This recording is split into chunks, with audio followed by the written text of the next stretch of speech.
¿Ustedes creen que les espían? ¿Se sienten vigilados? ¿Cuánto tiempo utilizan sus teléfonos móviles o utilizan también los pagos con tarjeta bancaria? Estamos en un mundo casi imposible de pasar inadvertido, es lo que se conoce como esa huella digital.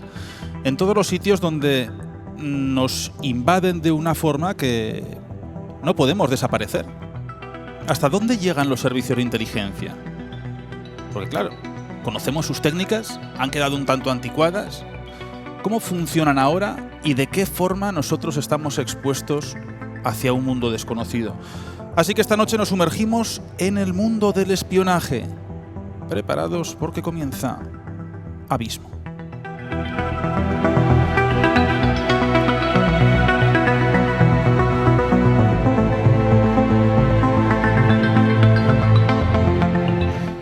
Pues muy buenas noches, de nuevo desde el castillo de Monzón, un lugar siempre maravilloso, que nos recuerda y nos rememora a esos caballeros templarios. Estamos en la sala capitular, el lugar de reunión donde más veces se han celebrado las Cortes Generales de Aragón, el lugar donde se enseñaba la sabiduría, un tema también muy importante de hoy, la sabiduría, y cómo estos caballeros pues posiblemente también tuviesen sus métodos de encriptado, sus métodos de espionaje, porque era un mundo donde, una época donde se movían un sinfín también de secretos y donde por la mínima podían caer un imperio completo, ¿no? Y los templarios realmente cayeron también por parte de los espionajes que había en aquella época con el Papa Clemente, con Felipe el Hermoso en Francia, y esos documentos donde se fueron trastocando diferentes teorías, ¿no? Bueno, pues ellos se quedaron, como hemos contado en tantas ocasiones, aquí blindados en este castillo, un grupo muy reducido de guerreros, y se enseñó al gran Jaime I el Conquistador aquí todas sus técnicas, toda su sabiduría, el control y el manejo de las armas y sobre todo cómo enfrentarse ante la conquista de nuevos territorios. Y tenemos amigos geniales para este programa de servicios secretos, este programa del mundo del espionaje. ¿Cómo funciona? Pues me gustaría presentar, lo conocen ya, autor, una vez hablamos de ese libro de la guerra de los robots y que tantas veces ha estado aquí en Abismo, que es el coronel Francisco Rubio, y él es director del castillo de San Pedro, de la ciudadela de Jaca, y también es coronel especializado en operaciones especiales y de este tema sabe muchísimo. Paco, buenas noches. Buenas noches, Nacho. Bueno, bienvenido a otro castillo. Este castillo me ha encantado, no lo conocía. Lo ¿No había habías visto. estado? Había estado varias veces en Monzón, que tengo buenos amigos, algunos están aquí hoy con nosotros, pero por unas cosas u otras siempre he venido con otros negocios, por decirlo así. Conocí al Belén, que es espectacular, el Belén de Monzón. A quien no lo conozca se lo recomiendo. Es de los más grandes de España. Bueno, luego nos cuenta aquí. Sí, es digno de ver. El que lo pueda ver y que tenga la oportunidad, que no se lo pierda. Y el castillo es una maravilla, no lo conocía. Desde fuera ya apunta a que va a ser algo espectacular y así lo es. Me ha encantado. Bueno, es una fortaleza militar realmente. Sí, inexpugnable. Lo que se buscaba es esta forma de nido de águila donde nadie pudiese acceder hacia esta zona. ¿Qué te pareció la rampa de acceso maravillosa? Sí, es un castillo para la época, un castillo para cuando todavía la artillería no se había enseñoreado del campo de batalla. Bueno, pues desde Monzón tenemos a nuestro buen amigo maravilloso Jesús Guerrero, especialista en múltiples campos y sobre todo, amigo Jesús, buenas noches. Buenas noches, ¿qué tal, Nacho? Bienvenido a tu casa. Bueno, yo creo que el castillo de Monzón es la casa de todos, como bien decía el coronel, en este castillo que tanta importancia tuvo para lo que fue la corona de Aragón y parte de la conquista en el Mediterráneo. Aquí los caballeros de la Orden del Temple, de hecho, mandaron en esta María de Montpellier a educar a su hijo Jaime I de Aragón, el Conquistador, que luego fue prácticamente el que conquistó media península, incluso Murcia, que lo cedía a lo que es Castilla, y prácticamente le llamaban el rey templario. Los caballeros de la Orden del Temple forjaron su carácter y además le enseñaron todo lo que sabía el Temple. El Temple era las tropas de élite, ya no solo por la religiosidad, no solo por lo que conocían del arte de la guerra, lo que habían aprendido de Tierra Santa, lo que habían visto de otras culturas, sino especialmente por el conocimiento de la astronomía, del álgebra y, en definitiva, del conocimiento que no se tenía entonces. Sí, señor. Pues hablaremos también de estas cosas, porque empezaremos también por los templarios, ¿eh? Y tenemos a nuestro amigo Daniel Higueras, Dani, Mr. Krell, que viene desde Barcelona. ¿Qué tal estás? Maravillosamente bien, Nacho. Gracias por invitarme una noche más a Abismo. Gracias a Monzón de nuevo por... Monzón es padrino de Abismo. Yo creo que sí, ¿verdad? Sí, si no, es lo más cerca que tiene Abismo de tener un padrino, Monzón, la verdad. Sí. En esta sala capitular, increíble, la verdad. Y en un castillo que, si no me falla la memoria, fue inexpugnable, ¿no? No fue conquistado jamás. Nunca. Y todo el que haya subido esa cuesta sabrá por qué, yo creo, ¿no? Bueno, o sea, Jaime, la semana pasada idea, aún está subiendo. ¿Sí? Pues no ha llegado todavía. Bueno, oye, vamos a hacer una cosa. Vamos a empezar aquí con operaciones especiales, con identidades, con servicios secretos, y vamos a poner aquí algún tipo de música un tanto diferente para empezar. Jesús. Los templarios. ¿Tú crees que los templarios sabían utilizar como técnicas secretas para comunicarse entre ellos? Bueno, yo creo que los templarios, como cualquier orden en ese sentido y como cualquier imperio, como cualquier gobierno, pues de alguna manera el éxito de que perduraran durante casi 200 años ya no fue solo que contaban con la religiosidad, no era solo que contaban con el saber de la economía, tenían toda la potencia económica, no solo porque eran auténticas tropas de élite, era porque algunos estudios dicen que tenían una auténtica red de informadores. Tenían una auténtica red de informadores, ya no solo a favor de la causa, sino especialmente que también contaban con el beneficio del pueblo. De hecho, parte de que este castillo no fuera conquistado, además de los 8 túneles que hay, que llega alguno hasta el río Cinca y algunos sabemos que llegan hasta lo que es la ciudad, era realmente porque contaban una red de informadores importantes. Espías a favor, dentro, y espías o personas que trabajaban para ellos en el exterior de lo que eran sus dominios. Y además, algo que también cultivaron muchísimo fue su código secreto, ya no solo con la cruz de las 8 beatitudes, no solo con alguna letra como es la W, que también la utilizaban un poco para crear confusión a la hora de que no se pudieran descifrar sus mensajes, sino especialmente por esos códigos ocultos. Los que nos están oyendo. Qué interesante lo de la cruz, ¿eh? Que decían que además eran los 8 y el centro, el noveno, Hugo de Payens, que sería el creador, los primeros 9 caballeros templarios, ¿no? Que fueron hacia Tierra Santa. El noveno caballero. Y sin ir más lejos, todo el mundo habrá oído que los templarios crearon la letra de cambio. Es un sentido muy general, pero fijaros, circular desde lo que era Monzón hasta lo que es París, por aquellos caminos en donde prácticamente había saqueadores que intentaban hacerse con las riquezas de aquellos que pasaban por los caminos, pues bueno, el Temple inventó un código criptográfico oculto donde solo con una señal podían ir hasta París, depositar aquí en la casa de Monzón del Temple 200 monedas de lo que fuera en la época, ir con una señal hasta París y en la casa del Temple depositar esa clave criptográfica y recuperar su dinero. Eso todavía no saben cómo pudieron hacer, incluso para cuadrar lo que eran asientos contables en la época, donde no había teléfono, donde no había internet, y en definitiva el Temple, algo que tuvo clave fue esos códigos ocultos también. Fíjate, has dicho, criptografía, algo que a día de hoy lo tenemos en internet y en todos los sitios se sigue utilizando. Sí, desde lo que es la época inicial hasta hoy en día en la criptografía más avanzada en cuanto a lo que tiene que ver con la tecnología cuántica, ¿no? Es verdad que los grandes imperios elaboraron códigos importantes desde lo que era el código meramente oral, pero en definitiva cuando ya no te aseguraba que el informador fuera a dar una clave correcta o que no se la fuera a vender al enemigo, pues ya desde la época más antigua ya se inventaron diferentes métodos, como es escribir en las hojas que cubrían una herida o el táctico 4 siglos antes del año 0, pues prácticamente hablaban de cómo incluso en las vejigas de un animal escribían un código para que una vez estuvieran hinchadas o deshinchadas no se pudieran ver, y en definitiva pues al final esto viene desde los orígenes de la humanidad. Claro, y además estamos en una tierra donde también hubo mucho espionaje.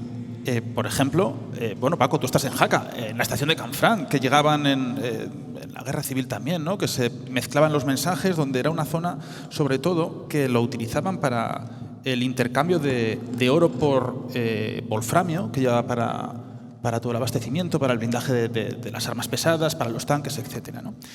Y ahí es donde también existía esa especie de espionaje que decían que todos los vecinos era casi como un círculo, como una red de espías.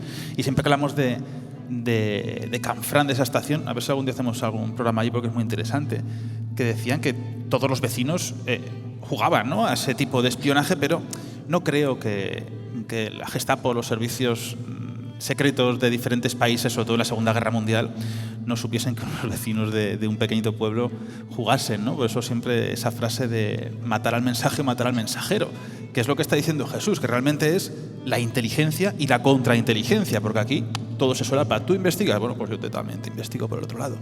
Sí, bueno, la inteligencia... La idea de la inteligencia es proteger la información propia.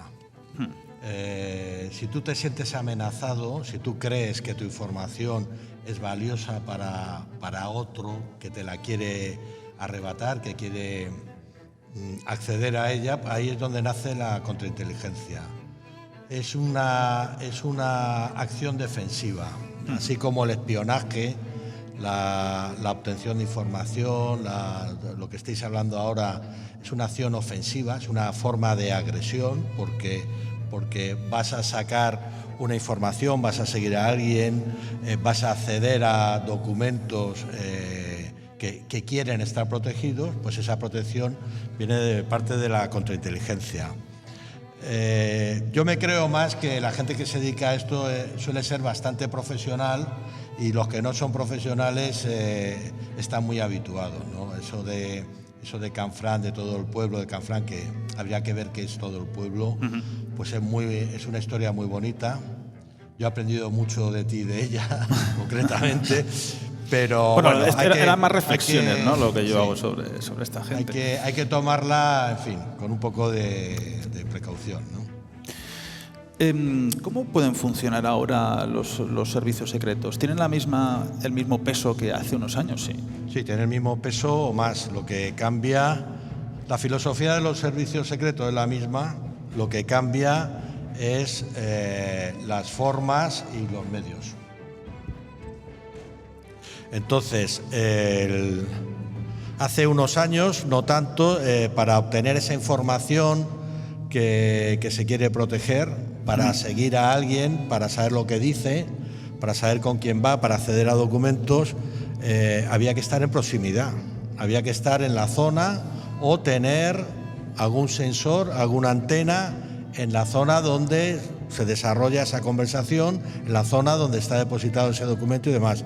Ahora, Internet ha acabado con eso, Internet y la inteligencia artificial y todo lo que le rodea, las redes sociales, las telecomunicaciones, esto que tenemos aquí, los ordenadores. Con el teléfono móvil es tremendo, ¿no? Todo lo que se puede saber. Claro, todo. Está claro. O sea, estamos todo. Todos completamente expuestos de una forma... Claro. Antes había que poner un micro en una determinada... Bueno, en las embajadas se ha aprovechado para cuando había una obra, cuando se encargaban unos muebles, cuando te hacían un regalo, se sigue haciendo... cuando una autoridad que tiene información que hay que proteger, pues recibe un regalo, ese regalo luego se destripa, no se destripa, pero vamos... Tú has estado en unidad que también controla estas cosas. Por eso lo digo, que es normal que cuando una alta autoridad del Ministerio de Defensa, que es lo que yo conozco, pues incluso tiene una entrevista en su despacho, pues luego se hace una revisión de todo. No porque el entrevistador, el periodista vaya, pero va con mucha gente, ¿no? Incluso se pueden llevar cosas sin quererla, ¿no? Incluso te pueden hacer que tú lleves algo sin que tú lo sepas, ¿no? Pero eso que se sigue teniendo esa precaución, hoy en día la herramienta fundamental, aparte de la cabeza, de la mente, que sigue siendo la herramienta fundamental del espionaje, es Internet y la inteligencia artificial, no cabe duda.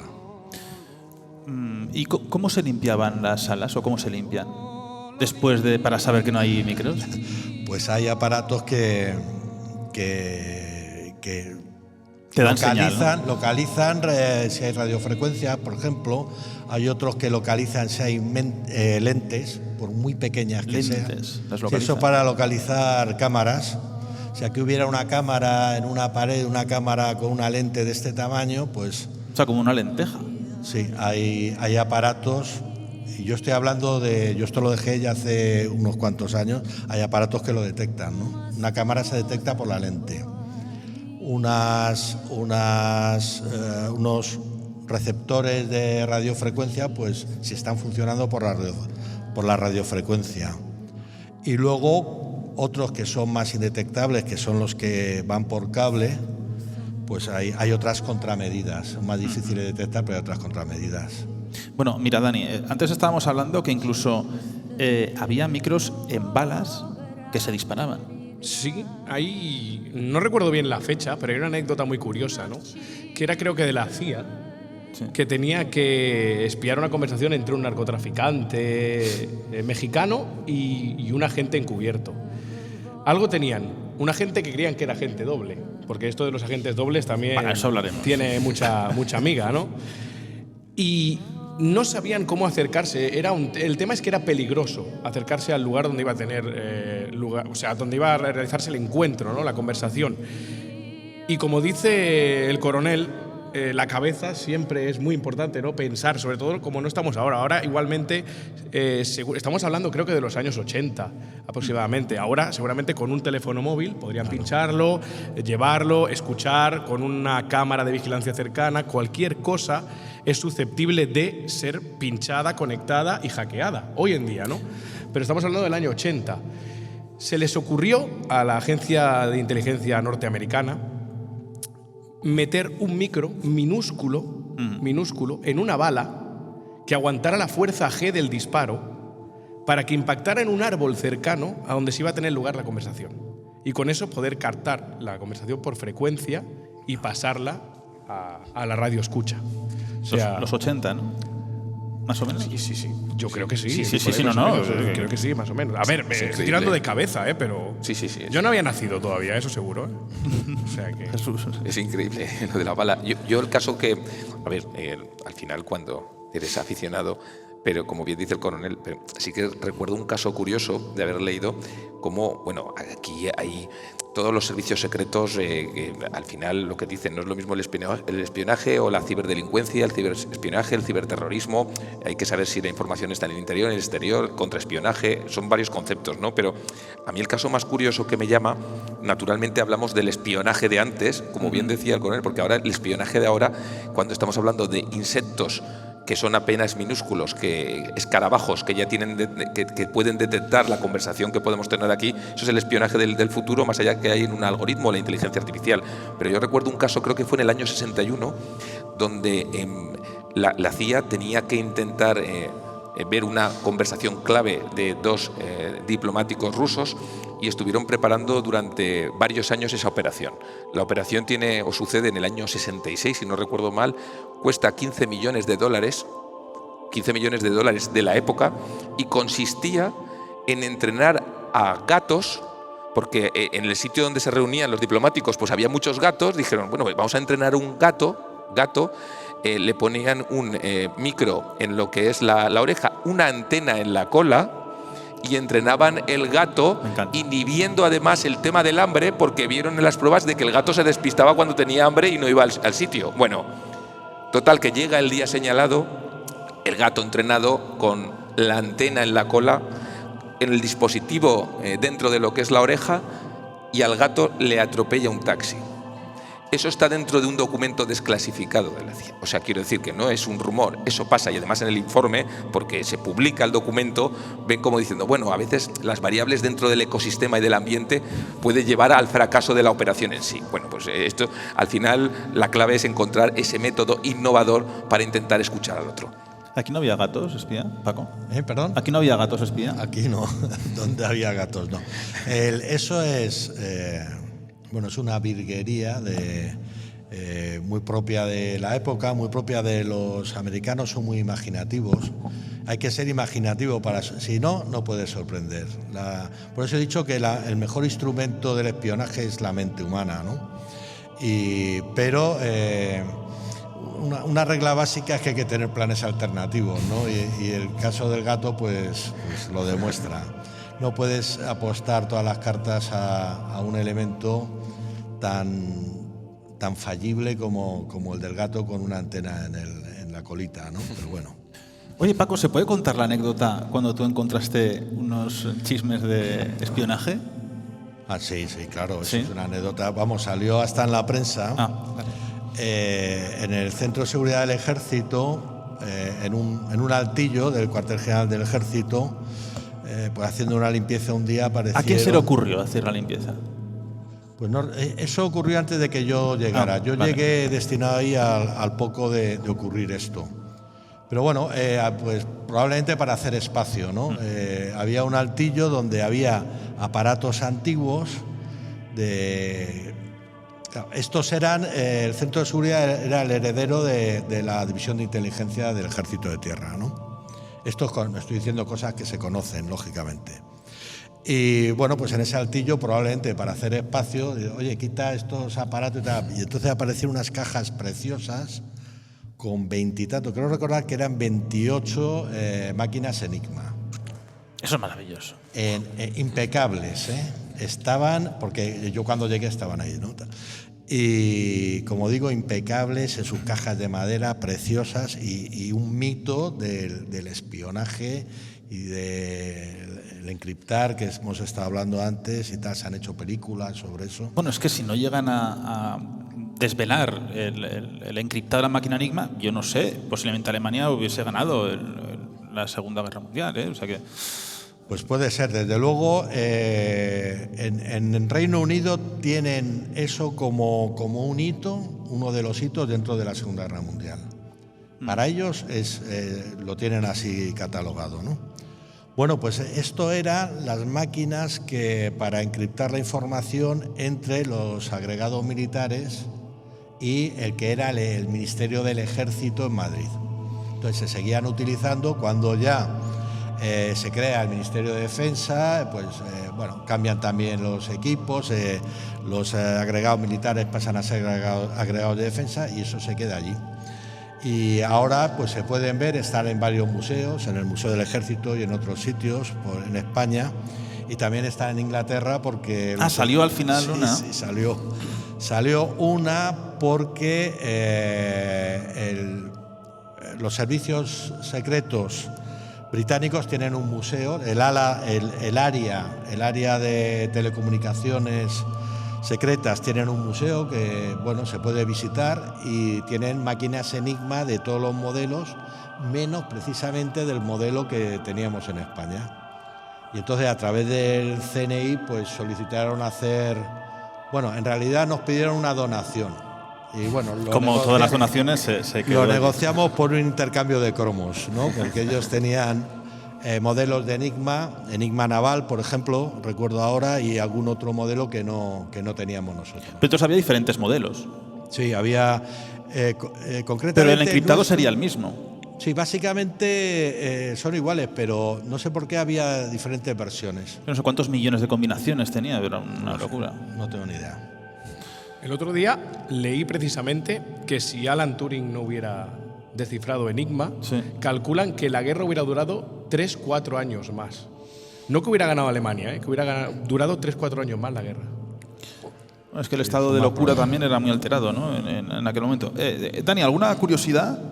Sí, bueno, mira, hablando de Alan Turing, por ejemplo, hay una leyenda muy bonita, ¿no? Que dicen, bueno, si la gente no lo sabe, Alan Turing se suicidó con cianuro en una manzana, ¿no? Y la mordió. Y ya que estamos hablando de los teléfonos móviles, ¿no? Me he acordado ahora. Dicen que la empresa californiana Apple le hizo un homenaje. Es una leyenda que corre que no está contrastada, ¿no? Pero es bonita pensarla, ¿no? En su logo hay una manzana mordida, ¿no? Y dicen que es un homenaje a Alan Turing por el descifrado de la máquina Enigma y por, sobre todo, crear el primer ordenador electrónico, el Colossus. Lo creó Alan Turing para poder descifrar Enigma. Y es una... Bueno, me he acordado ahora, como has dicho, pero bueno. Pero anécdotas en cuanto a espionaje, hay muchísimas, ¿no? Seguro que Paco nos puede contar un montón, ¿no, Jesús? Pero a mí me acuerdo de una muy graciosa, ¿no? Que leí, que tiene que ver con un diplomático francés en Pekín, creo que era, si no me equivoco, en el año 64. Y es graciosa, es triste, pero es graciosa porque el personaje trabajó como agente doble para China y tenía contacto con una bailarina de la ópera de Pekín, creo que era, si no me equivoco. Y estuvo 20 años con ella, incluso se dice que tuvieron un hijo, pero lo que se descubrió en el juicio posterior, cuando lo juzgaron a los dos en París, fue que ella era un hombre. Entonces, él decía que había tenido encuentros con ella, siempre a oscuras y muy rápido, y que ahí intercambiaban información. Claro, después se descubre, ¿no? Si van tirando el hilo, que él había tenido muy pocos encuentros, que ella se alejó, ella que era él en realidad, era un hombre, se alejó de él porque decía que tenía un hijo y lo tuvo que apartar por los problemas que podían tener.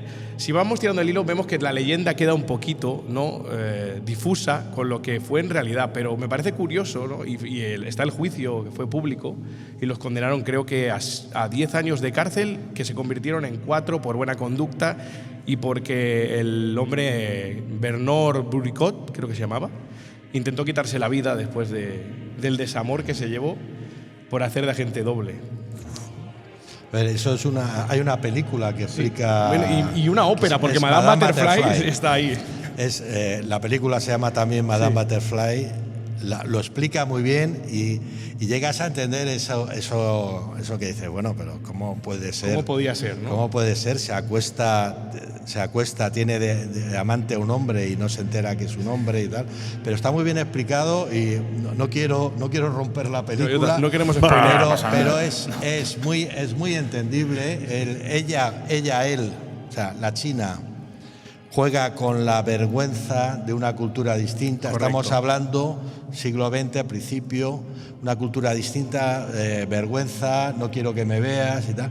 Y luego el hijo para él, el hijo es suyo. Ella dice que se queda embarazada y entonces tiene que irse a la zona rural con su familia para todo el proceso del embarazo, porque no están casados, le da vergüenza y tal. Ella vuelve con el niño de él, del diplomático,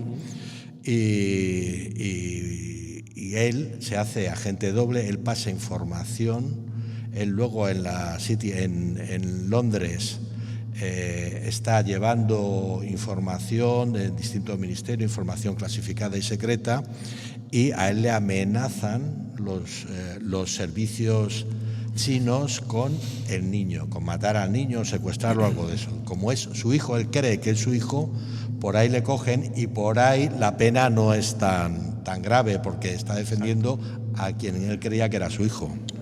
Oye, y ahora, cuando hay información clasificada, lo importante que es protegerla. Claro. Porque ahora, ¿cómo se hace? Pues está todo expuesto. Bueno, pues hay mecanismos y muy sólidos. Porque antes en papel la información era mucho más sencillo. Además, el ejército, cada vez que vas a los archivos, está todo clasificado. No sé por qué está todo. El sello está en todos los sitios. Yo me he encontrado. A ver, yo lo siento mucho. Me acuerdo cuando fui a investigar un accidente de tren, el de Gravesend, que fue tremendo, ¿no? Creo que era el año 65. Es que estaba clasificado hasta el número de ovejas que se llevaban en los trenes. Bueno, eso es un poco raro. Yo he vivido esa época más recientemente, lógica, como es lógico. Y se clasifica. Primero, el nivel de clasificación es distinto, o sea, no es clasificado o no clasificado. Lo que está clasificado tiene distintos niveles de clasificación que se corresponde a distintos niveles de protección de esa información, ¿no? Y la política es la que es muy vieja, que es que tiene que tener acceso al documento el que tenga que conocer de la información que tiene ese documento. Es decir, no va con el rango, no va con el nivel de autoridad, sino va con la necesidad de conocer ese documento para realizar tu función. ¿Y quién ordena clasificar el documento? Pues las autoridades de clasificación que también están a distintos niveles.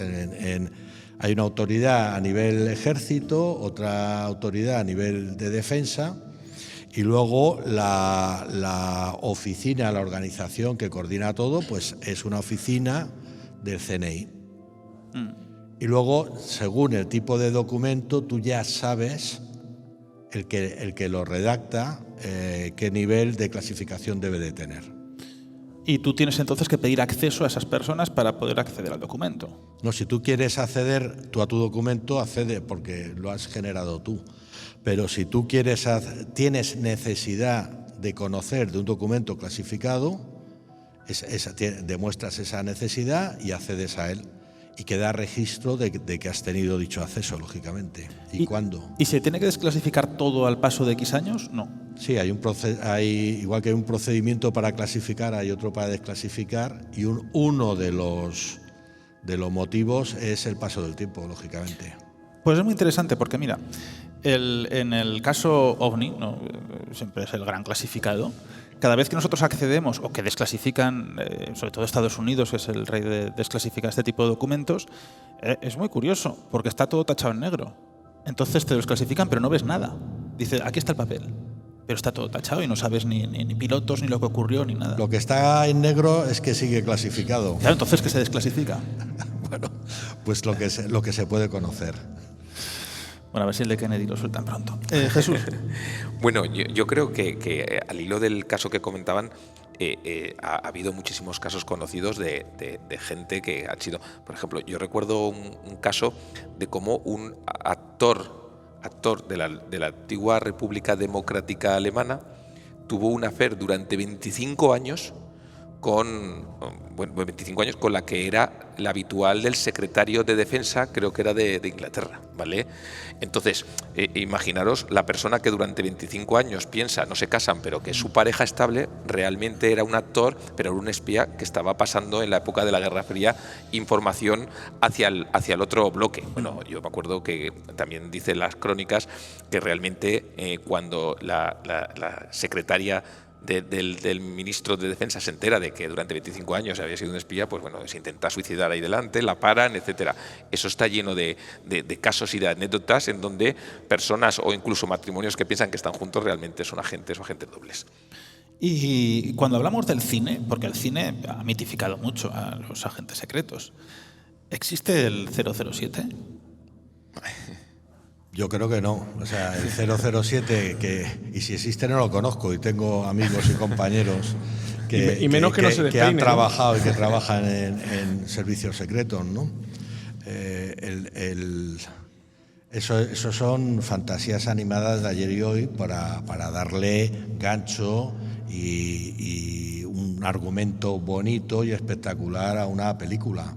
Las películas se hacen llevando al extremo la realidad hasta hacerla una fantasía, porque si no serían todas muy aburridas. Bueno, pero muchas veces el agente externo sí que existe, contratar para X momentos. Sí, claro. Y según qué gobiernos, pues juegan más limpio o más las agencias famosas, pero ya no dentro, por ejemplo, Estados Unidos creo que tiene 16, pero yo recuerdo como una agencia... Bueno, y las privadas, ¿no? Está Blackwater, pero eso era más para Virgin, recuerdo que trabajó para Estados Unidos, en Virginia, y consiguió, no sé si fue a mediados del año, en la época de Barack Obama, consiguió destapar uno de los grandes casos de espionaje del gobierno chino contra la propiedad industrial de Estados Unidos. De hecho, el gobierno americano, pues nunca había señalado con nombres y apellidos a lo que eran altos funcionarios. En estos casos eran altos funcionarios del ejército chino, creo que eran 15.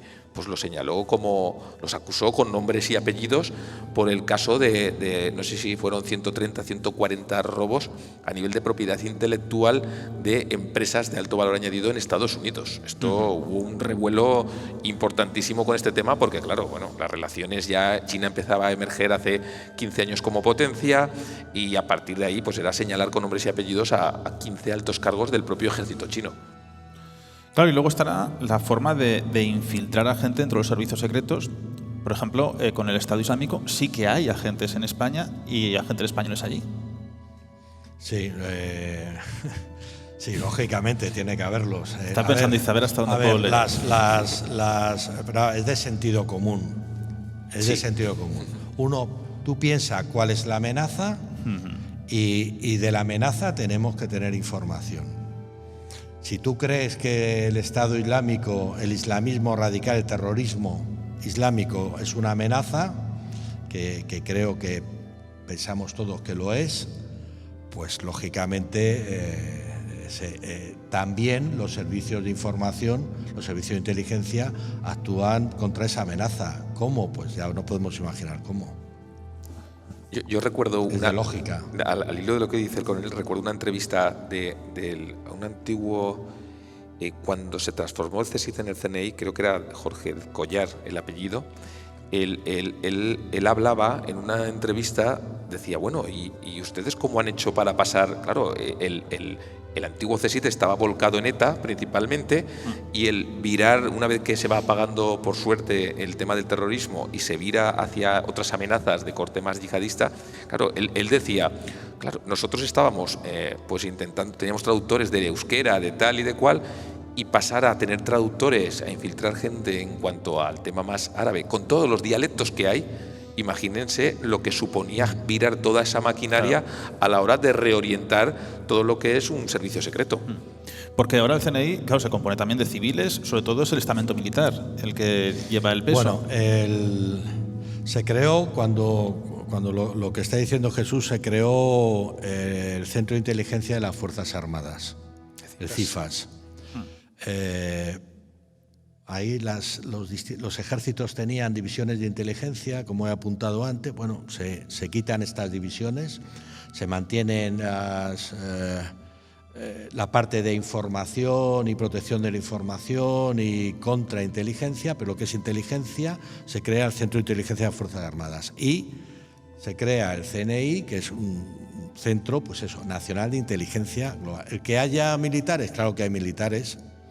También hay civiles, también hay policía, hay funcionarios, hay universitarios o de procedencia universitaria, hay de todo, porque las amenazas son polifacéticas, son de todo. Y desde luego no puedes desaprovechar todo el conocimiento que ya tiene. O sea, crear el CNI no es decir, me olvido del CSIC, no. Adaptas el CSIC, tienes un conocimiento brutal no solamente de conocimiento puro y duro, sino también de procedimientos, de equipos, de material y sobre todo de recursos humanos que no puedes... Sería una insensatez no haberlo aprovechado, lógicamente. ¿Y España cuenta con un buen presupuesto para esto? ¿O hay otros países que obviamente sí que tienen un peso? Yo ahí me puedo mojar, coronel. Mójate mejor. Yo creo que en primer lugar, la profesionalidad del ejército que tenemos en España, por toda esa labor anterior, la Guardia Civil, Policía, todos los cuerpos y fuerzas de seguridad de Estado, es, de hecho, y que me corrija el coronel o Daniel, pero el prestigio que hay de cara afuera, hablando es enorme. A veces pues, lo nuestro parece que es lo peor. Es enorme, especialmente en cuanto a ejército y en cuanto... Pero realmente desconozco cuál es lo que se gasta. Sí que conocía la proporción, pero es bajo. Por ejemplo, si no recuerdo mal, el servicio secreto británico, en general, el presupuesto es alrededor de casi 3.000 millones de libras esterlinas. El Mossad, 2.700 millones de dólares. Estamos hablando... claro, son países con una alta cultura a todos los niveles y que realmente también tienen otro tipo de amenazas que a lo mejor no son las de España, pero que sí que vuelcan todo en la protección de lo de dentro y en tener gente fuera para tener información y prever posibles amenazas. España seguramente es ideal, pero no estamos llegando al 2% del PIB en cuanto nos demanda la OTAN, con lo cual yo me atrevería a decir que si bien la voluntad de cualquier tipo de gobierno es buena, yo creo que no estamos apostando y ahí me mojo. Claro, bueno, pero eso en defensa en general, ¿no? Tú ves solamente Estados Unidos y ya es tremendo el presupuesto, ¿no? Con lo que utilizaban. O Alemania. Cuando estuvimos hablando de DARPA y toda la tecnología, que realmente también va muy ligado con todo esto, ¿no? Decían en documentales que, claro, que ahora el servicio de inteligencia han bajado mucho porque antes, como no se podía acceder a esa información, había que pensar, había que inventar, ¿no? A ver, tenemos que acceder sí o sí, ¿no? Pero ahora, sobre todo, premia mucho el conocimiento informático, es fundamental. Sí, en cuanto al tema informático, yo de lo poco que puedo saber, pero sí que es verdad que en los últimos años, en España en general, se está haciendo una apuesta, me consta también que a niveles de ejército también, importante. Pero es que además creo que esto está pasando en todo el mundo. Es decir, lo decía muy bien antes el coronel, nombraba antes Daniel alguna anécdota. Hoy en día, el que no apueste en tener, la guerra ya no va a ser solo un cuerpo a cuerpo. Estamos viendo cómo vuelan drones, estamos viendo cómo hay auténticas plataformas. Leía recientemente cómo había plataformas que con la guerra de Ucrania por inteligencia artificial estaban asimilando datos para intentar tener datos para posibles guerras, para prever ataques. De hecho, el éxito en Ucrania parece ser que radica en eso, en que seguramente está detrás los aliados, pero realmente radica en que se está trabajando mucho alrededor de la inteligencia artificial para prever cualquier tipo de ataque. Hoy en día el ejército, el centro de inteligencia de cualquier país que no invierta en ordenadores cuánticos, en tener buenos programadores, en tener gente que repela ataques continuamente que vienen de otro tipo de gobiernos, como sabemos, pues realmente va a quedar en la Edad Media, pero en apenas 10, 15, 20 años. Y yo creo que cualquier gobierno está tomando medidas al respecto. Que tomemos las adecuadas o que nos lo tomemos en serio, ya depende de nuestros gobernantes. Yo quiero creer que se hace todo lo posible y me consta que es así, pero creo que otros países se lo están tomando más en serio. Es posible. Lo de la inteligencia artificial en Ucrania, además lo están diciendo. O sea, Estados Unidos lo está diciendo, no lo oculta, está empleando la guerra de Ucrania para obtener datos, una cantidad ingente de datos únicamente procesable por inteligencia artificial, para entrenar sus propios sistemas de inteligencia artificial militares, para prepararlos en un futuro en combates con China, con Rusia y demás. Lo han dicho así, ¿eh? Y también han dicho que los sistemas que ellos tienen y que están empleando en favor de Ucrania son capaces de cambiar el signo de una guerra. Entonces, por ejemplo, nosotros nos acostumbramos a oír en las noticias que los ucranianos saben de la moral de los rusos, de si se van a replegar o no, porque han escuchado conversaciones telefónicas de los soldados con su familia. O sea, no solamente conversaciones tácticas, sino también conversaciones con las familias. Esto sin inteligencia artificial no se puede obtener toda esa información. ¿Por qué? Porque hacer un seguimiento de esto es fácil. Pero hacer un seguimiento de decenas de miles de aparatos como estos y sacar de ahí la información relevante es imposible por un ser humano. Eso solamente lo puede hacer una inteligencia artificial que tiene una capacidad de procesamiento, no voy a decir infinita, pero vamos, para nosotros como si fuera infinita. La inteligencia artificial está cambiando no el espionaje, pero vamos, el sistema de inteligencia y contrainteligencia, sin duda, y lo estamos viendo en Ucrania. Y es que además nos lo están diciendo, no es ningún secreto, ¿eh? Lo que estoy diciendo, el que esté interesado por el tema y haya profundizado en el tema, lo ha podido leer. Bueno, esto es como robotizar la guerra. Claro. Eso es, ahora mismo no sé en qué nivel estará, porque, bueno, si yo siempre digo, ¿no?, que la tecnología que nosotros vemos, el uso militar es 20 años atrás, más o menos. O sea, lo que ellos están utilizando ahora, lo que están utilizando en otros países, nosotros podemos verlo dentro de 20 años. O sea, el desarrollo tecnológico es brutal, muchas veces. Y luego puede venir al mundo civil, ¿no?, para amortizar esos inventos. Pero antes era impresionante.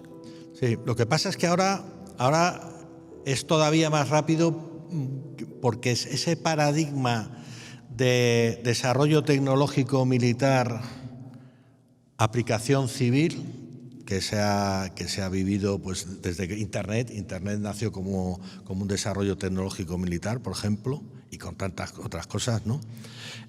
Ahora no ha ocurrido.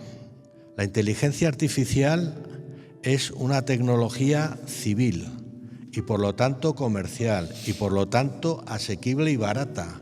Y lo que se le está haciendo a esa tecnología asequible, barata, que puedes comprar, es buscarle aplicaciones militares. Esto no es una carrera nuclear que puedes controlar porque es fácilmente controlable, porque el uranio enriquecido no es una tecnología de uso civil. No, esto es difícil de controlar y por eso si en el ámbito civil va a unas velocidades tremendas, en el ámbito militar también. No se está utilizando más en Ucrania porque es más vulnerable de lo que creemos, ¿no? Tendemos a endiosar un poco la inteligencia artificial. Es muy vulnerable, tiene fallos en un ambiente hostil como el de una guerra. Funciona fenomenal en el ambiente en el que nos movemos nosotros. Si no, se usaría más. Por eso estamos con drones todavía y no con robots. Porque ahora la inteligencia artificial, que haremos un programa, además creo que igual lo hacemos aquí también, en Monzón, está casi en un comienzo. Pero está en un comienzo, pero lo estamos viendo como años luz. Pero claro, es que ha avanzado, en pocos años ha avanzado muchísimo. Hay que entender que lo que tenemos, vuelvo a enseñar esto, lo que tenemos en un móvil hace 20 años se llamaba inteligencia artificial, o sea que va evolucionando, ¿no? La inteligencia artificial todavía, la general, la que llaman general, la que vale para todo y tal, esa todavía no se ha desarrollado. Pero ya se están desarrollando inteligencias creadoras de contenidos que pensábamos que se iba a tardar mucho más, ¿no? Que el arte, un contenido nuevo partiendo de cero, escribir un artículo partiendo de cero, hacer una fotografía, crear un cuadro. Pensábamos que la creatividad era tan humana que aunque llegara la inteligencia artificial a hacerlo, tardaría mucho, ya lo tenemos, ¿no? Entonces se van rompiendo barreras a una velocidad que a lo mejor tenemos inteligencia artificial consciente dentro de un tiempo, a lo mejor nunca, ¿no? Pero desde luego el camino que llevamos es de una velocidad desbocada. Claro, lo único que ahí sí que juega ese ámbito que se puede, obviamente, no utilizar mal, pero hasta en el ámbito militar, con lo que se conocen como unas falsas banderas, de acusar a países de haber hecho una acción enemiga sin haber sido él, ¿no? Que esto es un clásico. Hombre, eso no va a cambiar nunca. La falsa bandera se sigue haciendo, se hará, y es que además te diría que hay que hacerla, porque la guerra es un engaño. La guerra se trata de engañar a tu enemigo. Tu enemigo no es tu adversario, es tu enemigo. No es un partido de fútbol. No significa que todo valga, porque no vale todo, porque está muy, muy regulada y muy reglamentada. Pero vamos, engañar al enemigo está permitidísimo. Y es lo que hay que hacer. Y sorprenderle. Dani, cuéntanos cosillas. Bueno, a ver, al hilo de lo que estaba diciendo el coronel, hablando de inteligencia artificial y las aplicaciones al espionaje, qué duda cabe que hace 25 años no se espiaba igual que se espía ahora, ni se espiará dentro de otros 20, ¿no? La robótica, los drones, la inteligencia artificial está poniendo todo mucho más fácil a la hora de obtener esa información, pero mucho más difícil a las agencias de contraespionaje, de contrainteligencia, claro, para proteger esa información, porque hay que dejar muy claro que es una guerra por la información. Es decir, la información es poder absoluto. Tener la información antes que el otro, o la información que el otro quiere esconder, es el poder más absoluto que puedes tener. Tú luego ya la gestionarás. Y a eso es, básicamente, desde su nacimiento, eso es lo que se han dedicado las agencias de espionaje, ¿no? A intentar proteger y obtener la información del país enemigo o del país amigo, pero que le interesa. Y es verdad que todo evoluciona muy rápido, muy rápido, muy rápido. Hace 25 años había que estar ahí para obtener esa información. Hoy, como Bill Gates creó Windows en un garaje, hoy cualquier hacker desde un garaje puede poner en jaque, nunca mejor dicho, a un estado entero, ¿no? Y si se juntan unos cuantos, pues ya se ha visto, ¿no? Está el caso de Rusia contra Estonia, creo que la dejó en el 2007, la apagó, le hizo un blackout total. Y eso fueron un grupo de hackers.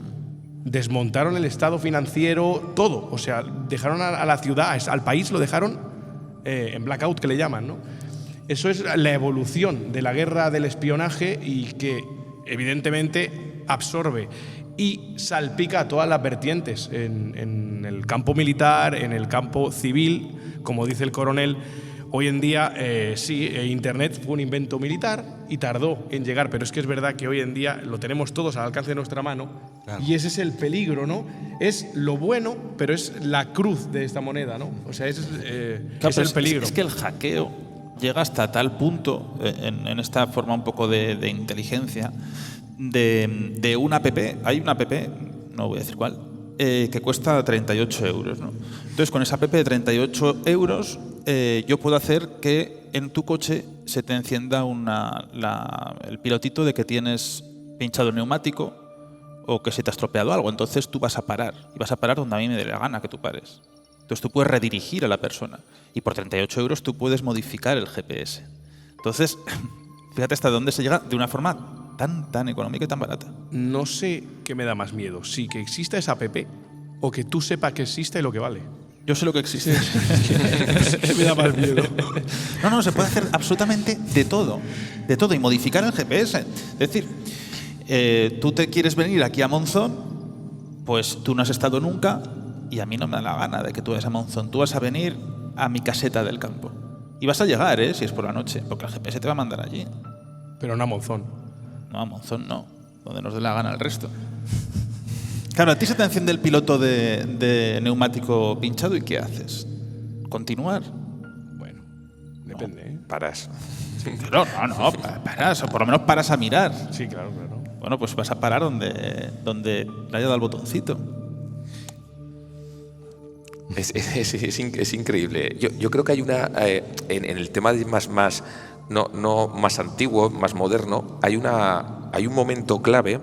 Y en cuanto a la filtración de documentos del ciberespionaje, que es con Snowden. Ahí hay un momento clave que cuando filtra tal cantidad de documentos, yo creo que es la primera gran filtración de la historia en donde realmente, claro, Vladimir Putin lo coge con los brazos abiertos y dice, tú para la causa y tal, y en Estados Unidos es el más traidor de todos, al final. Pero es verdad, y ahí es donde vemos un poco esa doble moral de muchas veces de los gobiernos, y lo digo con cariño a Estados Unidos, en el sentido donde coge Barack Obama y dice, bueno, vamos a regular esto, porque claro, hay que intentar que el ciudadano tenga unos derechos cubiertos para que no pueda ser espiado. Ya, pero por otro lado aprovecharon para que casos como Snowden, cuando pasaran, el ejército americano pudiera ya legalmente, no en algún tipo de operación secreta naturalmente autorizada, pues pudiera intervenir contra este tipo de cosas. Es decir, que al final vamos viendo cómo en función de los intereses de un gobierno, normalmente siempre con base lícita, porque al final tú lo que haces es proteger teóricamente a tus ciudadanos y tus intereses en ese sentido, pues al final aprovechan a regular el que cuando pase este tipo de filtrado pues puedan tomar algún tipo de medidas ya con la ley en la mano. Claro que te dicen, no puedes ser espiado. No, hace 4 o 5 años Nacho, con la app de la Liga de fútbol. Pero ya no. Eso lo sabéis. Sí. Narices. Con la app de la Liga de fútbol sabían el partido que tú estabas viendo en televisión porque se escuchaba por el móvil. ¿Qué ha pasado hoy, Dani? Sí, hoy ha sido interesante. Pero esto yo creo que a todos nos pasa. Sí. Que es hablar de un tema y te aparece la noticia en el móvil, o te aparece en Instagram, o te aparece o hablas de un producto y te aparecen anuncios de Amazon de ese producto. Pero, es así. ¿Cuánta gente se lee la letra pequeña de las apps? Nadie. Bueno, seguro que hay algo. La letra pequeña de nada, de la gente. Y un apunte, Nacho. Bueno, y del prospecto ni te cuento. Pero allí tú estás autorizando a que accedan al micro. Claro. Entonces, narices, tú estás autorizándolo. Tal cual. Hay un apunte en cuanto al tema de espiado o no espiado, y yo ahí lo lanzo a Dani y al coronel. Es el tema de cuando nos espiamos entre aliados. Que al final parece que no, es que espiamos el bloque tal al bloque cual. Realmente hay casos muy recientes en donde Estados Unidos pedía perdón públicamente a Alemania recientemente, cuando en principio es a la propia Angela Merkel con el caso Pegasus. Cuidado, ya no, si queréis luego el tema de Pegasus puede dar para dato. Pero realmente al final en el tema yo recuerdo una anécdota, creo que es la operación, se llamaba Operación Minerva. En la Operación Minerva había una empresa que venía un poquito de la guerra, de la Segunda Guerra Mundial, en donde hacían máquinas para intentar lo que sería el Pegasus ahora, para intentar poder oír telecomunicaciones entre diferentes gobiernos. Bueno, al final esa empresa la crea mediante una sociedad pantalla con base en Liechtenstein, Estados Unidos y Alemania, y se la vende a 130 gobiernos. 130 gobiernos. Cuando el fundador de esa empresa ve lo que ha hecho, bueno, lo quiere ceder al hijo, y casualmente el hijo a los 3 meses muere en un accidente de coche. Puede ser casualidad o no, naturalmente. Luego, con el tiempo, se van desclasificando documentos y aparece todo esto. Pero claro, ¿cómo son los coches? Eléctricos. Bueno, entonces no eran eléctricos. Bueno, pero ahora tú, por ejemplo, tienes un coche eléctrico, si se te avería el coche, tú ya no puedes abrir el capó y ver qué narices ha pasado. Tienes que ir a que te pongan un ordenador y entonces salga el fallo. Entonces tú ya tienes hasta el coche expuesto. Ya pasa que no hace falta ni que sean eléctricos casi hoy en día. Hoy la mecánica de hoy en día ya no es la misma que hace 20 años tampoco. Entonces, hoy Bueno, ya, tú sabes de esto. Bueno, yo sé lo justo. A ver, pero me vengo a referir. Te dedicas a esto. Tú levantas el capó de un coche y ya verdaderamente no entiendes nada. O eres un mecánico especializado y de la marca, muchas veces, sí, o ya está todo muy segmentizado. Ya no es como antes, la mecánica era muy general y la del automóvil también, ¿no? Ahora ya está todo muy especializado, cada marca tiene sus cosas, sus diferencias de las otras, y hay que ser, o sea, una persona normal, el uso doméstico de un vehículo ya no te permite, bueno, ni cambiar un faro, si es que lo terminaron eliminando del reglamento porque ya no puedes cambiar las bombillas. Que lo intenté una vez y la quería. Claro, es que es complicado. Entonces, hay vídeos en YouTube de que por detrás tal, se desmontó completamente. Claro, entonces es eso, es complicado, pero lo que decía Jesús es verdad y todo nos lleva a lo mismo, es decir, lo importante siempre es tener la información, ya sea de tu enemigo o de tu vecino. Porque tu vecino no sabes cuándo se va a convertir en tu enemigo. Y si tú tienes esa información, te la guardas. Igual no la tienes que utilizar nunca, pero ya la tienes. Entonces todo radica en eso, todo se basa en eso, en la información. Es que está muy manido ya el tópico de que la información es poder, pero es que es verdad. Yo creo que hay cosas que mueven el mundo y la información es una de ellas, evidentemente. Es poderosísima tener información sobre alguien o sobre algo, y ya no hablamos de un Estado, y de cualquier ámbito, y si nos ceñimos en el militar más aún, pues imagínate, conocer los secretos, dónde lava la ropa sucia, es que es todo. Bueno, es que el que tiene ahora tu firma digital tiene tu vida. Claro, esa es otra. Pero les damos permiso. Ya, dímelo. Eso me lo cuentas. La huella digital, que esto es muy interesante. Nosotros podemos borrar nuestro paso por un hotel, por una tarjeta de crédito, o eso hasta qué punto se queda memorizado, guardado, porque sé que hay unas leyes que son X años, luego tiene que desaparecer, pero narices, esto no desaparece nunca y luego se queda ahí metido. Pero es que hace pocos años la gente se podía cambiar perfectamente de nombre y apellidos, y yo sé de casos de asesinos que decían que tenían un problema laboral, entonces les cambiaban de nombre, apellidos, y desaparecen completamente. Y estamos hablando de los 2000, no estamos mucho más allá en el tiempo. Entonces, realmente hasta qué punto nosotros podemos borrar o podemos hacer desaparecer, porque creo que la persona anónima ya no existe. No existe. Voy a contar una anécdota de un caso particular. Hay un sistema de inteligencia artificial que se llama Clearview y que se está empleando en Ucrania también, ¿no? Es un sistema de reconocimiento facial. Tú le pones una foto, una imagen de una cara y te dice, este es fulanito de tal, te da la identificación del individuo.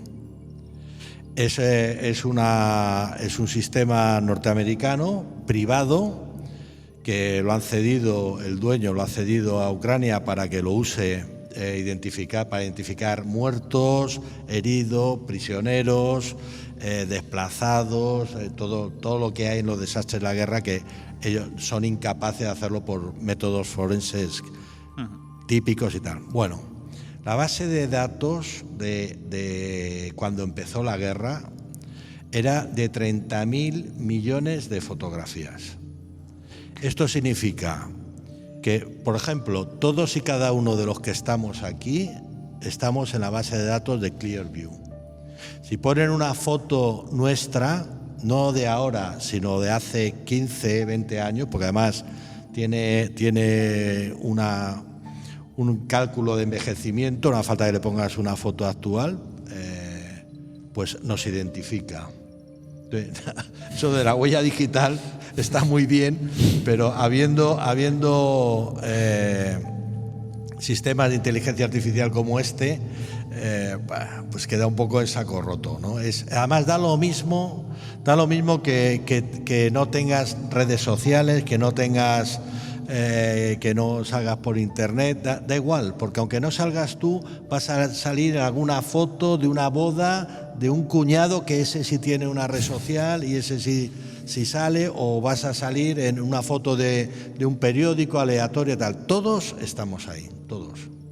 Bueno, desbloqueas el móvil con la cara o con el dedo, por ejemplo. Entonces todo eso queda en bases de datos y se queda memorizado, si no, no habría memoria para seguir abriéndolo. Claro. Resumen, estamos jodidos. Jesús. Bueno, ¿quién de los que está por aquí no se ha hecho una foto y ha dicho, bueno, voy a ver cómo soy dentro de 20 o 30 años estas aplicaciones de alguna red social? ¿Ves? Yo no, pero me lo hicieron.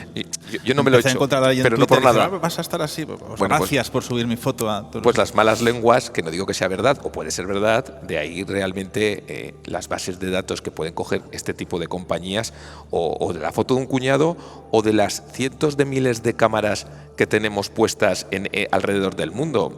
Aquí en el mundo, en Europa, en España tenemos los derechos con unas garantías muchísimo más grandes que en otros países, pero por ejemplo ya hay aplicaciones, o es curioso como en China, pues yo no sé, dependiendo de la edad que tiene cada uno, antes pasaban lista en clase, en China ya no, en China entran al colegio, la cámara pom, va a un fichero de datos y ya en el segundo dice, están todos estos y faltan todos estos. Esto está pasando ya hoy y pasará el día de mañana en cuanto al tema biométrico. Creo que de momento solo se está a salvo en la blockchain, ¿vale? Pero el día de mañana, en función de cómo venga la tecnología cuántica, todo el tema de la supercomputación cuántica, pues realmente ahí pues tendremos problema a nivel criptográfico, como ya está sucediendo ahora mismo. Es que esto es el círculo, ¿no? Yo quiero proteger algo, pero está el mal uso que van a dar esto con los hackeos. Hay una aplicación que es para los niños, para controlar a los... Pues lo utilizan muchos padres pues para saber mi hijo por dónde va al colegio, por dónde vuelve, en qué punto está, pues por si pasa algo, ¿no?, de protección. Vale, va por GPS, pero es que eso lo puede estar viendo el malo también. Y la persona que tenga interés en ir a por la criatura puede hacerlo sin ningún problema. Y hackear es lo más sencillo del mundo, si se tiene un conocimiento. Con esta cámara, pues cualquiera puede estar abriéndola. Ya no hace falta que te salga la lucecita, porque ya no están las lucecitas. Y cualquiera puede abrir una cámara o las cámaras de casa que tienes, por mucho que te digan los de vigilancia, de que a mí me dicen, aquí no puede entrar nadie con una cámara. Bueno, yo tengo un amigo que me ha enseñado la cámara mía de casa. Es una cosa fácil. Sí, claro. Yo creo que en cuanto al tema de cámaras, no cámaras, tú has dicho un amigo, a mí me ha pasado igual, amigo de que se dedica al tema de un ingeniero informático. No, se dedica a toquetear aplicaciones del móvil y me enseñó las cámaras de seguridad mías de casa, digo, bien. Que al final eso está a la orden del día. Y es verdad que hoy en día todos los conceptos, como bien decía el coronel y Daniel, hay conceptos que ya se van a interrelacionar en cuanto a la hora de espiar, que te espíen y de... Internet de las cosas, sensores, Big Data, metadatos, inteligencia artificial, todo el tema de la blockchain, todo el tema del cloud computing, la nube, todo eso va a estar relacionado. El problema es el fondo. Cuando decía antes Dani, estamos jodidos.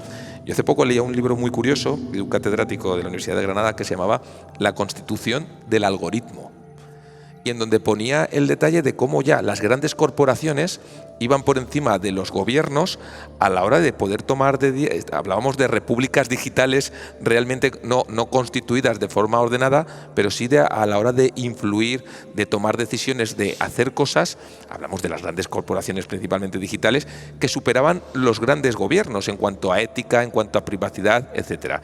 Y eso en la guerra pasa, en los gobiernos pasa, y ahora mismo esas grandes corporaciones, como decía antes el coronel, con la inteligencia artificial, ya hay tecnología que es asequible, que ya no va por delante, que desconocemos, que va a llegar dentro de 30 años, que está al alcance de cualquier persona. Y esto avanza a una velocidad, hablaba antes el coronel de cuándo tendríamos inteligencia artificial consciente, pues hace 1 o 2 años hablaban de que en 30, en 40, en 50 años, y ahora hay algunos que están dando ya números en el tiempo que sí que lo llegaremos a ver. No lo sé, ¿eh? Estoy ya lanzando otro tipo de debate que es diferente. Y algunos que ya han dicho que algún sistema que ya tiene destellos de que parece que... Es complicado, complicado. Pero ¿quién le pone el cascabel al gato? Yo creo que es un poco también de marketing. Sí, a lo mejor. Porque lo dice el de la casa, ¿no? El que vende el producto.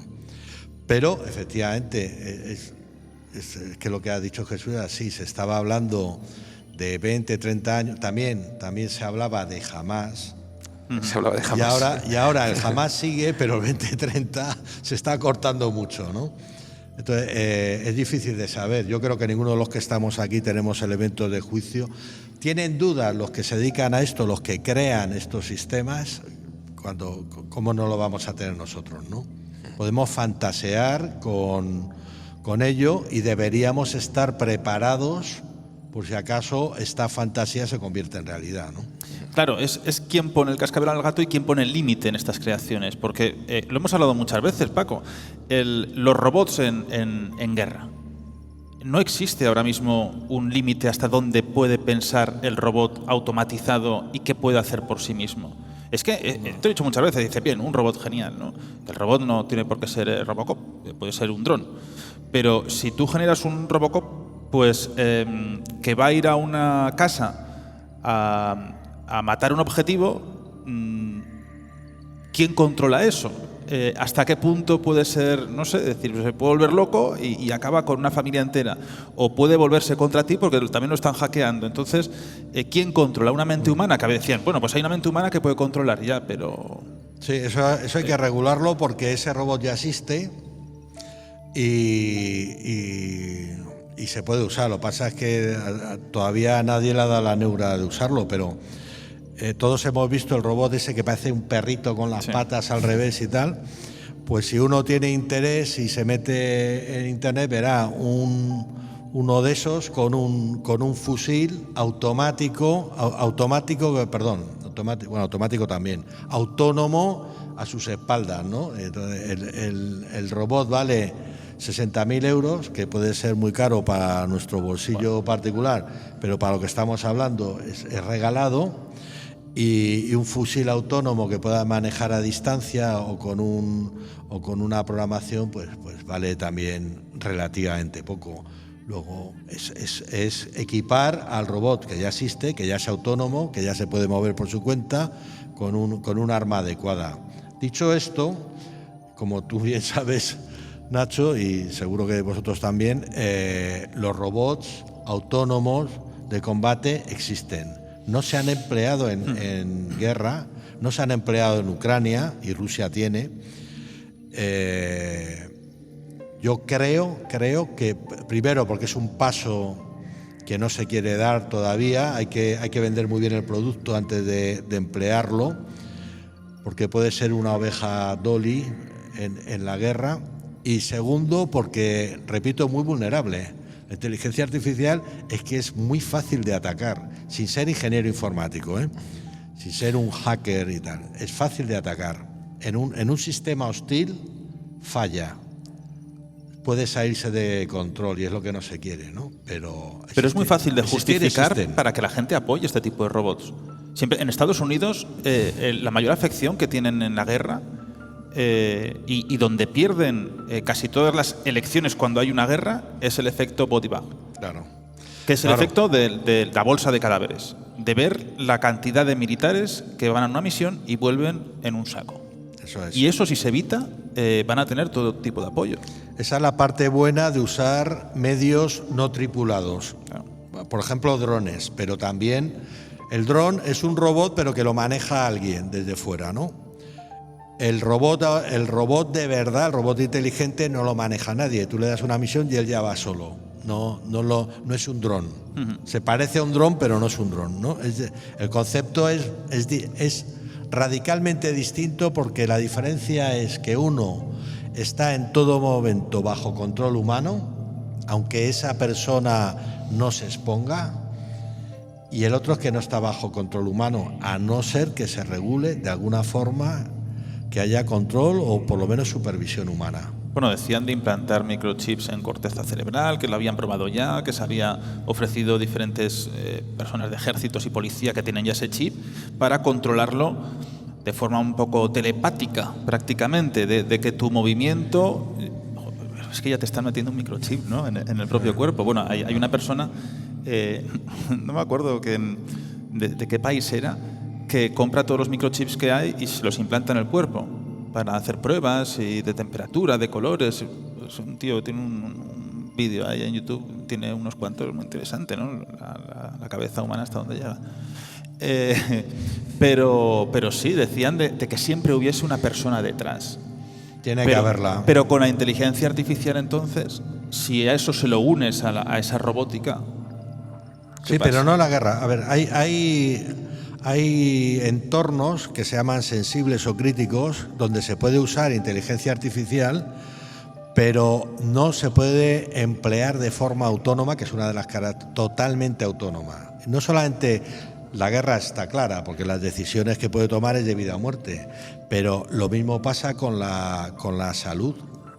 La inteligencia artificial se puede emplear en asistencia sanitaria, en lo que es el sistema sanitario, pero debería estar supervisado por personal preparado por médicos, ¿no? Lo mismo pasa con el sistema de justicia, con el sistema policial y hasta con la educación. La inteligencia artificial, esos son, como digo, entornos sensibles, porque las decisiones que se tomen en ese entorno de forma autónoma, una inteligencia artificial, son o irreversibles o difícilmente reversibles. Una decisión que tú tomas en la guerra está claro, pero o sea, no se puede usar la inteligencia artificial para decidir amigo o enemigo, bueno o malo, delincuente o inocente, tumor o no tumor.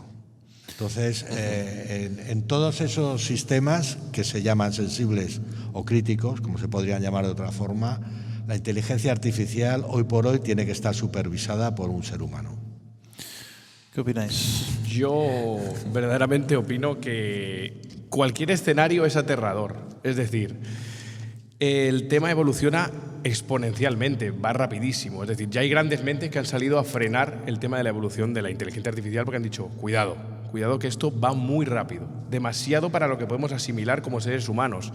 Yo solo sé que alguien dijo alguna vez, no recuerdo quién, la verdad, que solo seríamos verdaderamente libres cuando los que están por encima de nosotros y dictan las normas fueran menos inteligentes que los que estamos por debajo. Y viendo el panorama, creo que vamos a ser muy esclavos, porque lo que viene precisamente no es menos inteligente que lo que hay ya, ¿no?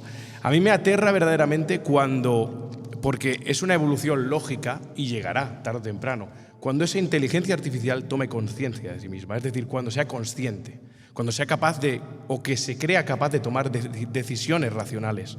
Es decir, ese momento será un punto de inflexión. Es una película de terror, eso. Bueno, es una película de terror. Bueno, Spielberg hizo una película maravillosa de inteligencia artificial, pero después está Terminator también, ¿no? Que el cine como que siempre es una ventana también muchas veces, ¿no? A lo que a veces exagerada, ¿no? Como decía el coronel, pero sí que es cierto que a mí me da miedo verdaderamente me gusta, me apasiona el tema de la inteligencia artificial, pero lo miro con recelo porque el futuro, para todas las versiones en las que exista o coexista con un ser humano, se me antoja complicado, ¿eh? Mira, una película siempre dicen, bueno, es que eso es película, es cine. Ya, pero eso lo ha generado un guionista y es una persona. y esa persona también puede crearlo en la vida real. Y esto es así, ¿eh? Es decir, las películas luego se cumplen muchas veces. Esto es como los asesinatos, es decir, madre mía, pero esto es una película. Bueno, es una película, pero una persona también puede estar pensando matar así y lo hacen. Sí, no sí, sé, estamos así siempre con los ojos vendados. Es que es muy fácil, ¿eh? La desinformación y el no hacerte preguntas, el no mirar más allá. Claro. Porque aterra y asusta. Pero eso, por cierto, que dices, estará de acuerdo el coronel, la desinformación es otra guerra actual del espionaje. Bueno, es que hay agencias de desinformación. Claro, es decir, estamos en ese momento también, ¿no? Rusia es el gran experto en esto y tiene empresas, tiene, vamos a decir, pequeñitos periódicos locales con 300, 400 personas trabajando que cada uno creo que generaban de media 4 noticias falsas diarias. Sí, las fake news. Pagadas, ¿eh? Pagadas por gobierno. Es decir, oye, a mí me interesa que saques hoy esta. Sacar un pastizal generando noticias falsas. Y al final, claro, ¿cuántas veces la meten doblada en informativos? Pues cada 2 por 3. Es que no te puedes creer nada. Creo que el 10% a día de hoy de las noticias son reales.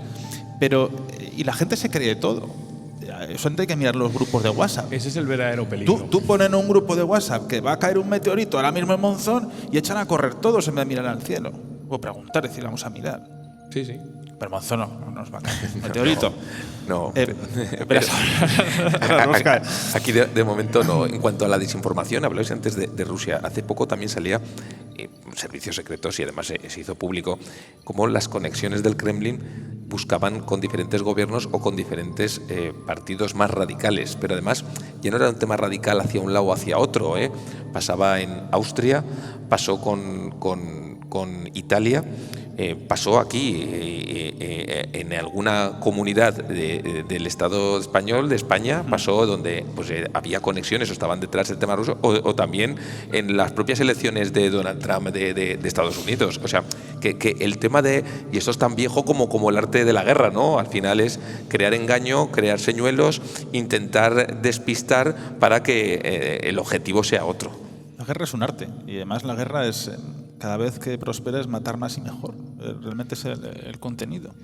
Bueno, se trata primero de que no te maten y segundo de lograr los objetivos con el menor número de bajas y de destrucción posible. Si matas más y mejor, necesitarás matar menos para conseguir tus objetivos. Pero vamos, el primer objetivo de la guerra es que no te maten, porque si te matan ya no puedes conseguir ninguno, ¿no? Bueno, pero guerra hubo desde el comienzo de la humanidad y acabará la humanidad con la guerra. O sea, pues todo apunta a eso. Es natural y es como una maldición del ser humano, pero es así. Es como la vida, la muerte y las enfermedades. Podemos estar en contra de las enfermedades, pero por muy en contra que estemos no vamos a acabar con ellas, ¿no? Entonces más vale que tengamos un sistema sanitario bueno. ¿Tú conoces bien la guerra? Lo mismo pasa con las guerras. ¿La conoces bien? Bueno, la conozco mejor que otros. Claro. Pero vamos, las guerras desgraciadamente van a seguir existiendo. Se pensaba que iban a dejar de existir, que poco a poco se iban a apagar, que el fin de la Guerra Fría, el buenismo el llamado el fin de la historia, ¿no? que se promulgó iba a ser cuando la humanidad iba a... Bueno, todo esto se ha demostrado que por lo menos por ahora y por mucho tiempo todo apunta a que seguirá habiendo guerras. Ahora mismo hay un montón de guerras en el mundo, un montón. No está solo la de Ucrania y la de Sudán, que son las que salen por la tele. Hay un montón de conflictos armados, con muertos, no tantos como en Ucrania, pero un montón. No lo sé porque hace tiempo que no lo veo, pero se puede uno ver. Pero vamos, no hay menos de 50 guerras en el mundo de conflictos armados.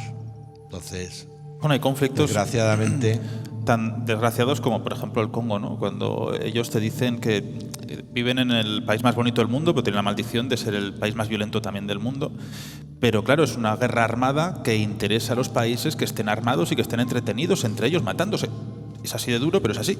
Porque así hay otros países mal llamados desarrollados que se dedican a explotar ese subsuelo con los minerales estratégicos, con todo lo que extraen, y mientras ellos pues están entretenidos matándose los unos con los otros y no extraen esos minerales. Pero también pasa en países de Sudamérica, que tienen una riqueza brutal, interesa armarles y que están despistados. Sí, bueno, si nos ponemos desde el punto de vista de Europa, que es donde estamos, no tenemos ni la capacidad ni probablemente la voluntad, porque sería una voluntad utópica de acabar con la guerra en el mundo, de conseguir la paz internacional y tal. O sea, es un objetivo que sabemos que es utópico. Entonces, cuando tú no tienes esa capacidad, tú tienes que ver cuáles son tus intereses, ¿no? Y decir, bueno, voy a empezar por mi casa y llegaré hasta donde pueda.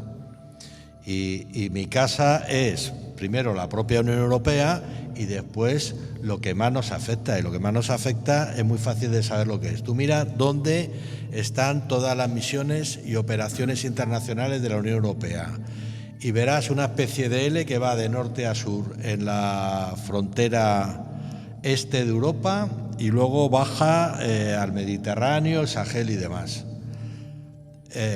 Pues seguro que estaríamos muy contentos de poder llevar la paz a sitios como el Congo y sitios más lejanos, ¿no? Y a Asia, pero es que no tenemos capacidad. Entonces tenemos que empezar por lo que nos salpica. Nosotros en las familias hacemos lo mismo. En las personas a nivel individual hacen lo mismo. Las localidades, los pueblos, las ciudades, es que es lo lógico. O sea, que no todo es necesariamente, hay una guerra y esto me viene bien a mí para sacar minerales más barato. Es que nuestras capacidades son muy limitadas. Tenemos que empezar por nuestros intereses, que además para eso, esa es la misión de nuestros dirigentes, cuidar de nuestros intereses. Bueno, tú has enseñado durante todo el programa el teléfono móvil. Grandes guerras en el mundo se basan en los teléfonos móviles con el coltán, que es lo que se utiliza para las baterías. Para que la batería nos dure de día y medio, 2 días, es el coltán. El coltán, el lugar donde más coltán hay es en el Congo. Y bueno, el coltán que tú tenías en casa lo tengo yo en mi casa. Ya. Pero bueno, pero no es del Congo. No es del Congo, no. Viene otros sitios, pero también se utilizan como zonas de guerra. Entonces, claro, donde más coltán se produce, si no me equivoco, es en el Congo, y desde luego no es de los mayores exportadores de coltán del mundo. Luego ya sabes por dónde va. Es curioso, ¿eh? Además, ¿habéis cogido coltán alguna vez? No. Pues es como el plomo, pesa mucho la piedra, una piedra chiquitita, es como gravilla, sí, pero sí. Muy pesada. Llama la atención lo que pesa, ¿verdad? Sí, una cajita pequeña pesa un montón. Bueno, creo que hay que ir llegando un poco al final del programa.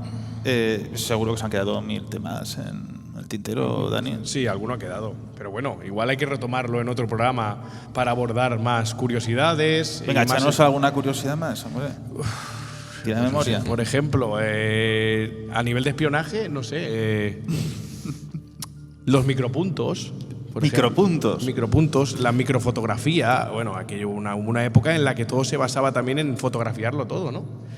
Y bueno, ahora desde arriba con los satélites, sí, claro, ahora tienen una definición brutal. Que te pueden ver la hora del reloj. Claro, pero estamos hablando de una época en la que hacían las típicas, ¿no? Todo lo hemos visto, ¿no? Clac, fotos a documentos y que intentaban reducirlas. Bueno, esto creo que fueron los alemanes en la Segunda Guerra Mundial quienes innovaron en esto, además, en reducirlo al mínimo, es decir, al tamaño de un punto en una escritura. Y hubo incluso apuestas, eso ya fue en la CIA, de cuánto se podría reducir el tamaño y cuántas Biblias enteras cabían en un micropunto. O sea, eso también a nivel Se me ha olvidado traer de casa una cámara de fotos espía que tengo. Ah, qué pena. Es así chiquitita y claro, se ponía en la mano, entonces no hace ruido ni nada y tú ibas haciendo fotografías así y nadie te la veía. Que era en la Segunda Guerra Mundial, se utilizó muchísimo. Es una monedita así chiquitita. Maravillosa. Bueno, Jesús, a mí me gustaría ligarlo con el futuro programa alrededor de tecnología e inteligencia artificial. Yo solo lanzo algunos datos de algunos estudios que se oyen, y como se oyen, pues probablemente, en primer lugar, lo que nosotros vemos ahora probablemente ya se ha testeado hace 20, 30 años. Imaginémonos que está ahí, que nosotros no sabemos. Número 2, en cuanto al tema de inteligencia artificial, ahora mismo ya se empieza a hablar de neurociencia, de microimplantar, bueno, desde hace muchísimos años ya hay estudios, ya se está trabajando en varias cosas en donde están hablando ya de que en un futuro no muy lejano, 10, 15, 20 años, 30, con tema de los chips insertados en el ser humano, ejemplo, quiero aprender el nivel B2 de inglés, pues esto vale tanto. Sí, pues esto probablemente ya se está trabajando alrededor de eso, dicen los que no somos profanos en la materia, y en lugar a lo mejor de pegarte 5 años en una academia, a lo mejor te insertarán conocimiento. Hace poco ha habido noticias al respecto, os animo a que investiguéis en internet en cuanto al ver pensamiento a nivel global. Y en tercer lugar, se dicen en países ya asiáticos, por no decir nombres, están trabajando de forma importante en el 7G, aquí el 5G apenas ha llegado, digo apenas, está llegando, pero apenas ha llegado, en donde realmente, igual que ahora nos mandamos un WhatsApp, seremos capaces de telepáticamente hablar con alguna persona que no esté en un ramo superior de 100, 200 kilómetros. ¿Suena ciencia ficción? No, se está comprobando. Sí. Hace 20 años, ver a una persona, o si hubiéramos aparecido con un smartphone, hace 20 años, no más, Google creo que es del 2004, 2006, y le hubiéramos dicho que con un smart tendríamos un ordenador en la mano y tal, nos hubieran tratado de locos. Imaginémonos lo que va a pasar. Y por último, ¿vamos hacia el hombre-máquina? Lo dejo en el aire. Bueno, Homo sapiens, ahora somos Homo querens, que es el hombre que se hace preguntas, aunque la edocia humana obviamente también nos supera, ¿no?, en cuanto a preguntas. ¿Tú crees que iremos al hombre robot? Yo creo que sí, vamos. Si ahora mismo tuviera que jugarme todo mi patrimonio en 50 años a que vamos hacia el hombre, no a un Terminator, pero hacia lo que es un implante en Suecia hay 4.000 personas que tienen chips ya implantados. Bueno, se llama el Homo Deus. El Homo Deus. Van al gimnasio, clic, no tienen ni que tal, pasan, ya consta fulanito, tal, pagas, no puedes entrar. La puerta de casa, acercan con la mano, clic, eso está pasando en el norte de Europa, entre 4 y 5.000 personas.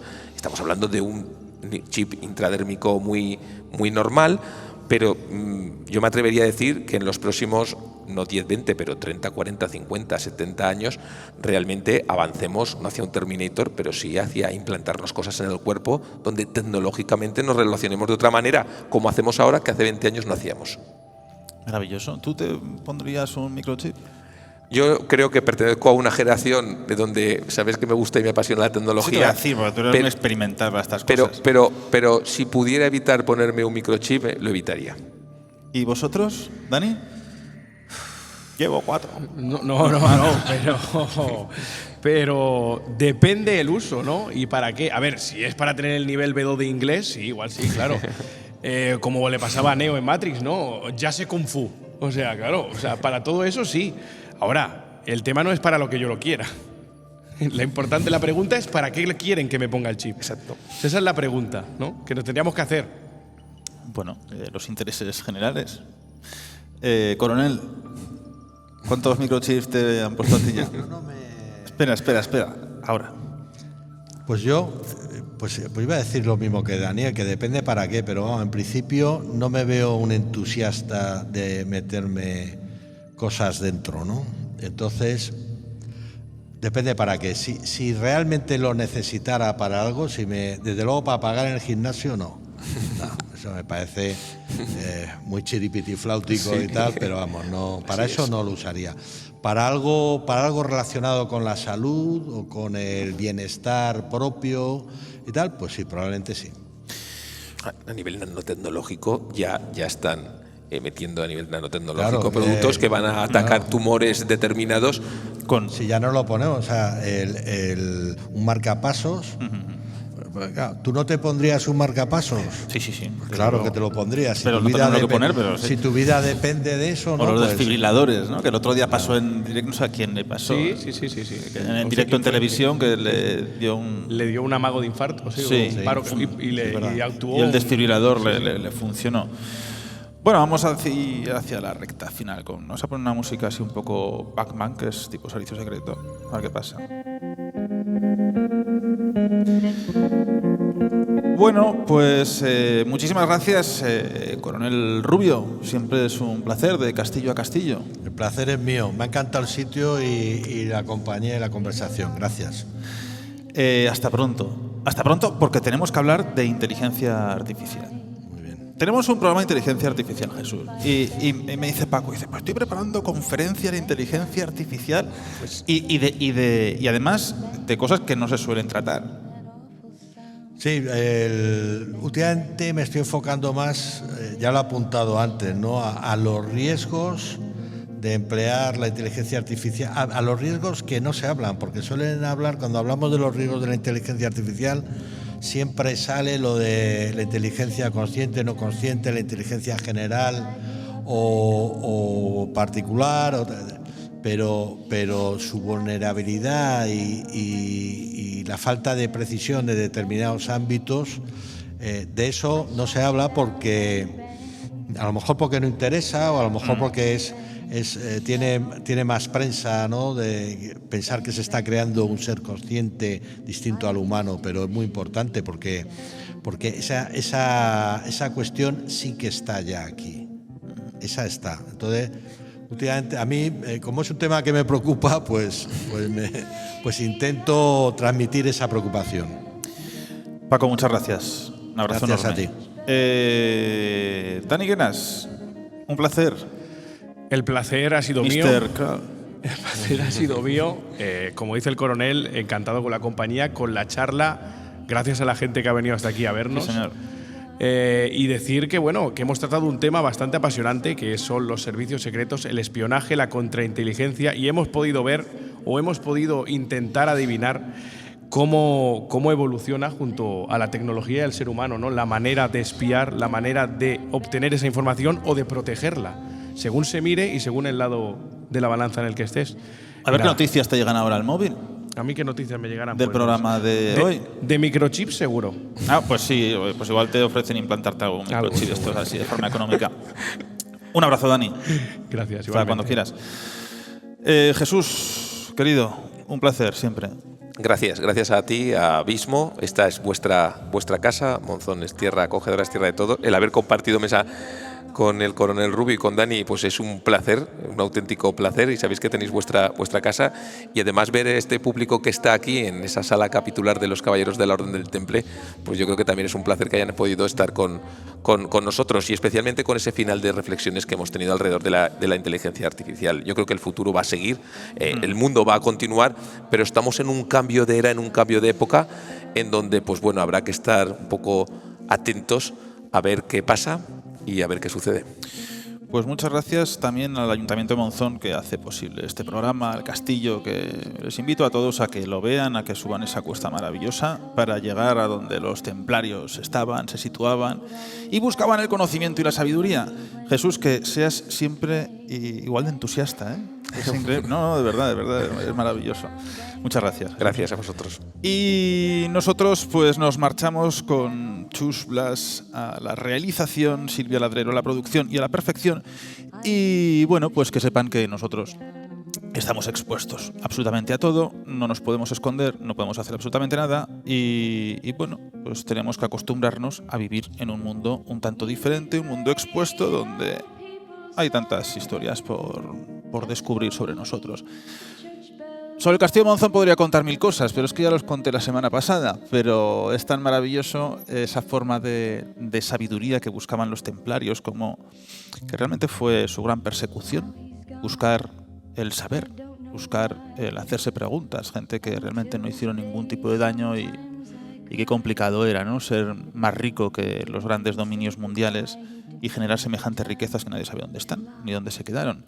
Posiblemente aquí, bajo nuestros pies, pues pueda estar esa famosa espada tizona, pueda estar el grial, puede haber tantísimas cosas ocultas de estas personas tan maravillosas, y que este fue el último reducto que hubo en España donde se buscó su expulsión después de esa gran hoguera humana, esa pira que se preparó a las puertas de Notre Dame en París con el último gran maestre templario. Así que también nuestro homenaje a esos hombres que seguro que deambulan por este lugar y que tanta gente asegura escuchar con esos subterráneos y estos sitios tan misteriosos que también hay que meter un poco de misterio a esto. Un fuerte abrazo y la próxima semana por mucho más. Hasta pronto.